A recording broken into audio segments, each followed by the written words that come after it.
Want to be a DIY mechanic? Well, here's what you need to get started. Let's go.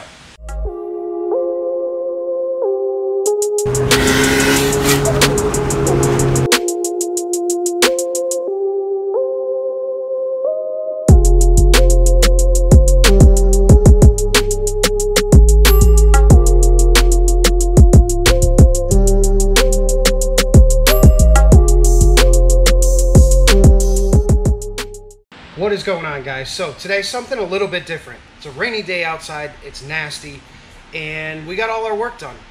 So aside from deep cleaning the shop and getting ready for what we're going to be doing in a couple of weeks from now, I figured I'd take some time, give you guys a little bit of an idea of what you might need for electronic diagnostic equipment if you are a DIY mechanic.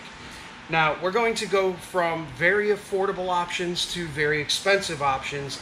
However, if you are a DIY mechanic that is thinking about starting a business or going to work for someone else, then it may be helpful to see what's out there for equipment and what the basics are that I personally think that you're going to need to be a good mechanic. So on the table below me, what you can't see right now, is a wealth of equipment, mostly scan tools for OBD2 vehicles, but there are a few other things sprinkled in. So what I'm going to do is I'm going to tilt the camera down and we're going to go over each one of these things one by one so that you guys get an idea of what it is that you may need if you want to become a mechanic, or if you just want to have the ability to diagnose your own vehicle in your own home without having to spend $100+ to have someone else diagnose it for you. So let's get to it, because this is going to get pretty long, so I don't want to talk too much in the beginning, but we'll get this stuff down here. We'll show you what it's all about. We'll show you what each one is, and I'll list the prices that I know of for right now, what these things actually cost.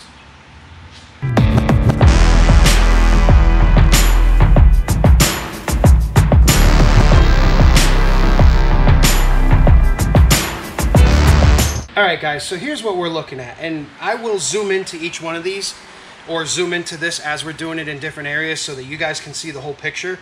But first and foremost, you're going to need an OBD2 scan tool. Now, we have 4 OBD2 scan tools here, all 4 of which have their place. And the number one we're going to start out with is this little launch C reader that we have. This little guy, right now, I was informed on the video I did on the review on this, that this thing is available for 10 bucks on eBay. It's like $12 or $14 on Amazon, so super duper cheap.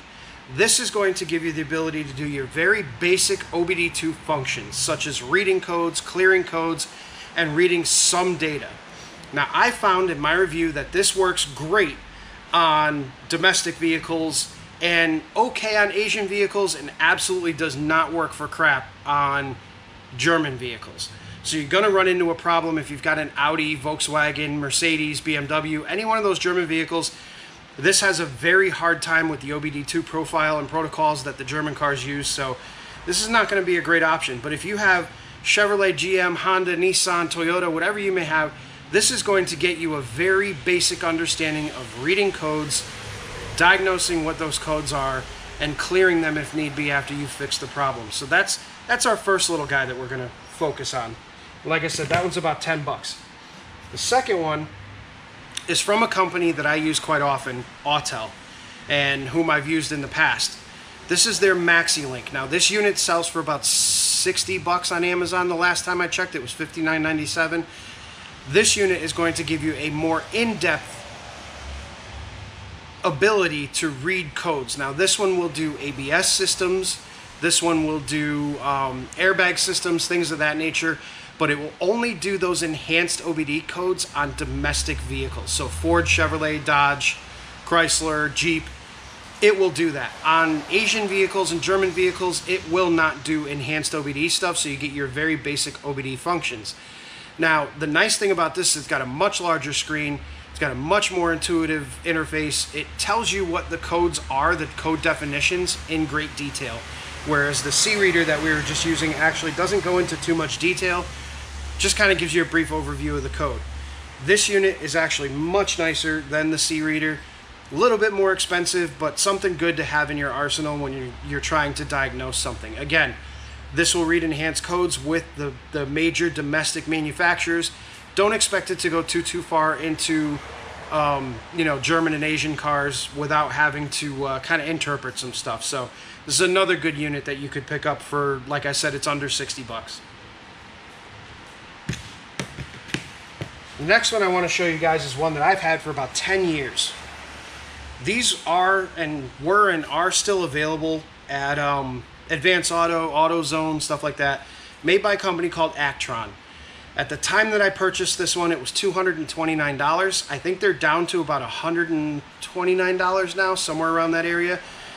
But this one will actually give you a more in-depth idea of what's going on with all makes and models.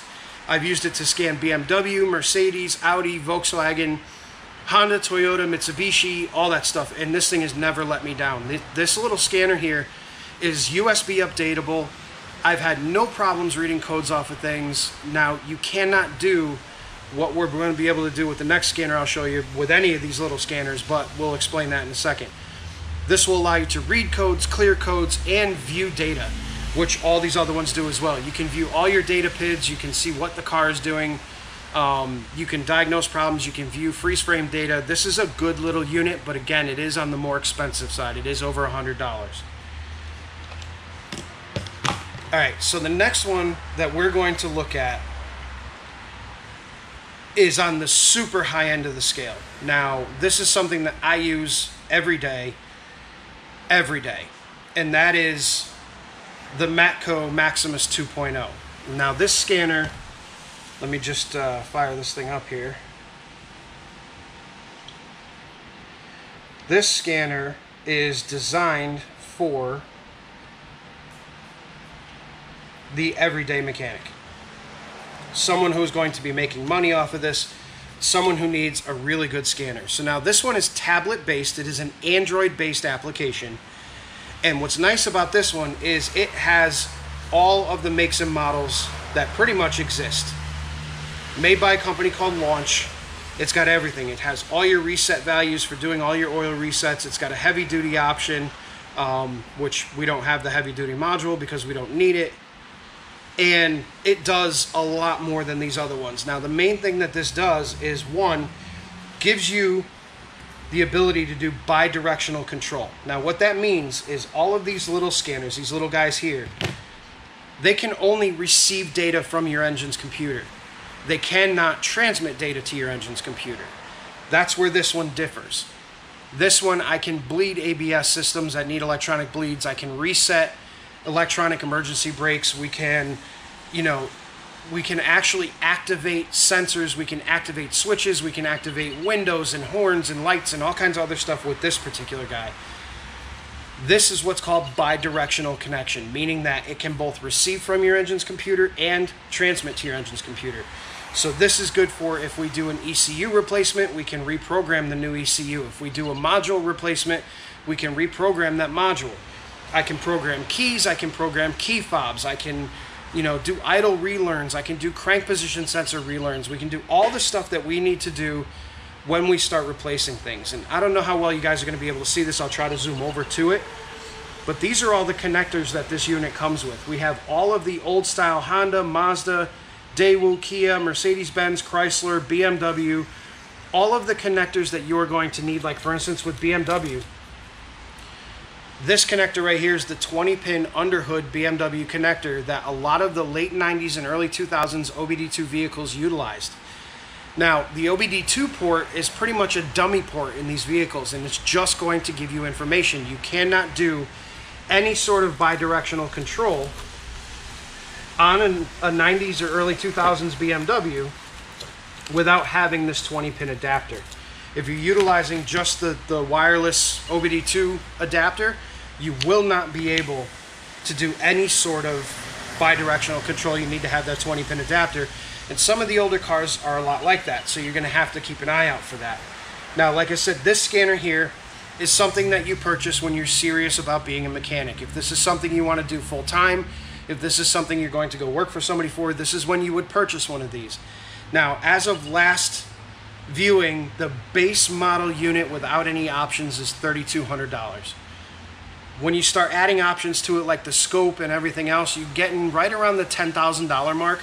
So if you've got the battery tender, the scope, the multimeter, everything that hooks up to this, you're right around $11,500. And that's a lot of money. So you really need to have this unit make its money for you. You cannot buy this unit if you are just a hobbyist unless you have money to burn, because there's no reason for it. All right, guys, so that is a basic overview of some OBD2 scan tools ranging from the $10 mark to about the $10,000 mark. And I hope that helps you out a little bit. If like I said, if you're a DIY mechanic, then the $10 to $150 range is probably where you're going to want to stay, and you'll be perfectly okay with that.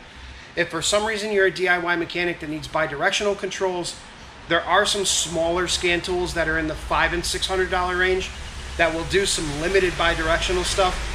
But you're not going to get your full bi-directional control until you move ahead to something that is like an Android-based scanner from Snap-on, Matco, Mac Tools, Bosch.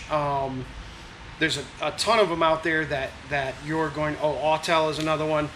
But you're going to spend the money on them. You're definitely going to spend the money. And if you're just a hobbyist or you're only working on your own cars, then there's really not too much of a need for it, because if you do need to reprogram a module or a key or something like that, a lot of times you can visit your local mechanic who's actually got one of these, and they'll do it for you for a reasonable cost, to where you would never be able to justify spending, $3,000 to $10,000 on a scan tool. So now what we're going to go over is we're going to go over a couple of very important tools that I use almost every day, especially when it comes to electrical troubleshooting on vehicles. So if this is something you're interested in, these are the basic tools you're going to need for electrical troubleshooting. And then at the very end of this video, we're going to go over one of my favorite tools, and that tool is something that we utilize to diagnose a ton of things with heating and air conditioning and misfires and all kinds of other stuff. It's very cheap, very inexpensive, and a very, very handy tool to have. So let me bring you guys back down to the table, and we will show you exactly what it is that we're going to be using for electrical troubleshooting. All right, so here's what we got. Number one, my 25-year-old fluke meter.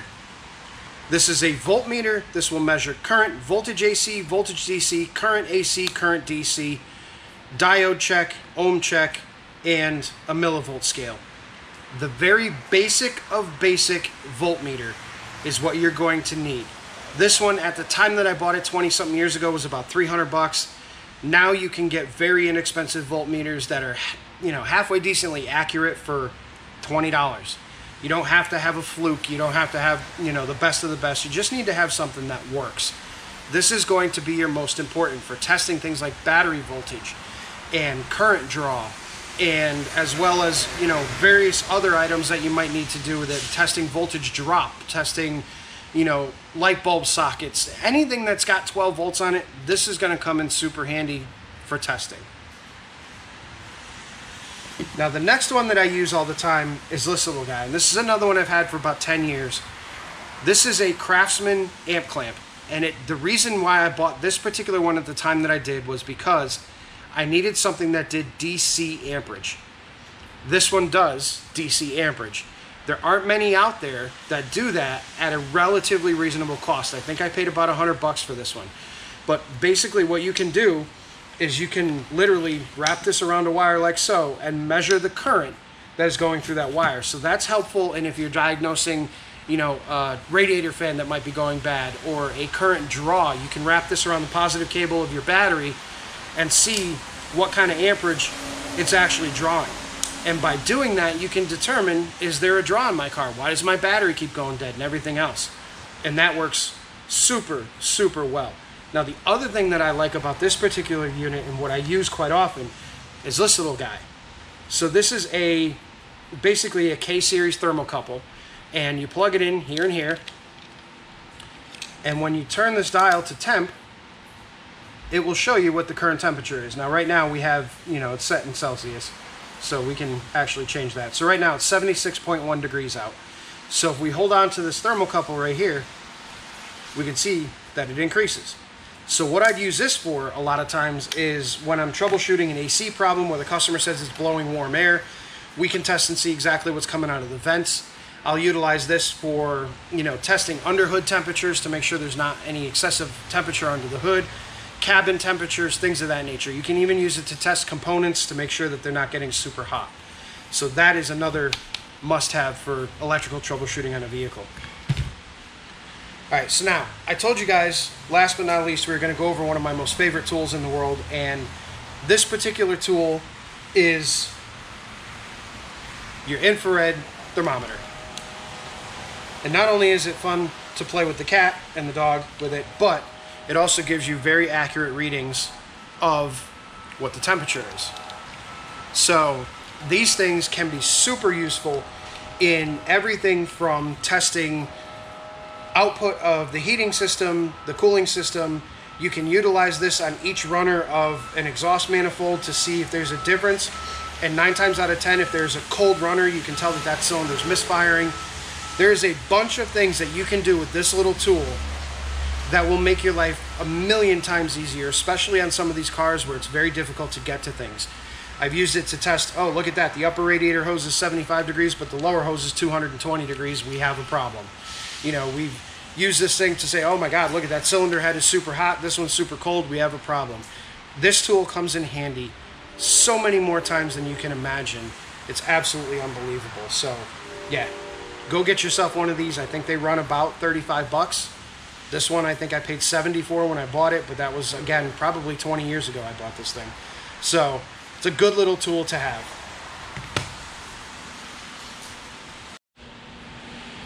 Alright guys, so that was it. I know this video is probably going to be a little bit long-winded. I tried to keep it as short as possible just to give you a basic idea of some of the tools you might want to pick up if you're thinking about becoming a mechanic. These are things that are widely available, that you don't have to go scouring the internet to find them. You don't have to find a dealer to find them. You don't have to, nothing.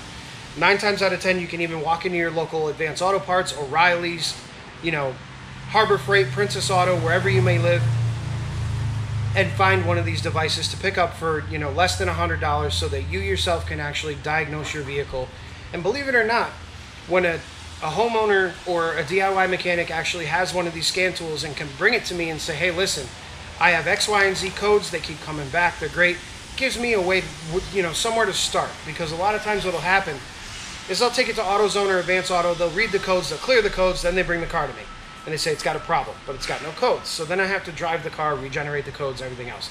So as a DIYer, this is going to be a great setup right here. You know, well, you can't see it right now, but the setup in the front here with the less expensive scanners. If you're planning on going to school to become a mechanic, or you're planning on going to work for someone to be a mechanic, at least get yourself one of the higher end DIY scanners. Get yourself familiarized with it, because 9 times out of 10, wherever you go to work or where you're going to school, they're going to provide some way of acquiring the more expensive scan tools. Now, most of the way that, you know, we do it is we have our Snap-on guy or our Matco guy, and we finance these things through Matco, because not too many people have 10 grand in their pocket laying around just to go buy a scanner. So that's how we do them. We finance them and everything else. But if you're going to get yourself started, these are the necessities. These are what you need to work on everything from 1995 and up, which was the introduction of OBD2. These newer cars are even more so computerized and have more codes and more availability and more diagnostic information. So having these scanners is of the utmost importance. Got it? So that's the thing, guys. That is it for this video. I just wanted to give you that overview. Hopefully it helps you guys out in making your decision on what you're going to do, what you might need, what you might not need. And yeah, if you guys have any questions on it, leave some comments down below. I'll be happy to answer any of your questions. Also, too, give me some new video ideas, guys. We got tons of stuff around the shop that I'm sure somebody would like to see. So give me some questions. We work with everything that has to do with automobiles, motorcycles, you name it. So yeah, leave a comment down in the description. All right, guys, I'm gonna be done talking now, and I'm gonna ask you guys, please like this video, hit the subscribe button, hit that little bell icon so that you guys get a notification when I post, because we got a lot of subscribers, and I have a feeling that we're not being seen by a lot of them because YouTube's not notifying. And here's a little tidbit of information. If I don't post a video for a week or so, the little bell icon that you clicked on for me actually disappears. So you have to re-click it. It's a pain in the butt, I know, But please, do me a favor and click it. There goes my phone again. My phone is always going off when I'm making a video. Guess that's the life of being a mechanic. So, yeah. All right, guys. If you're in the Northeast, have a wonderful rainy day. If you're in California, have a wonderful sunny day.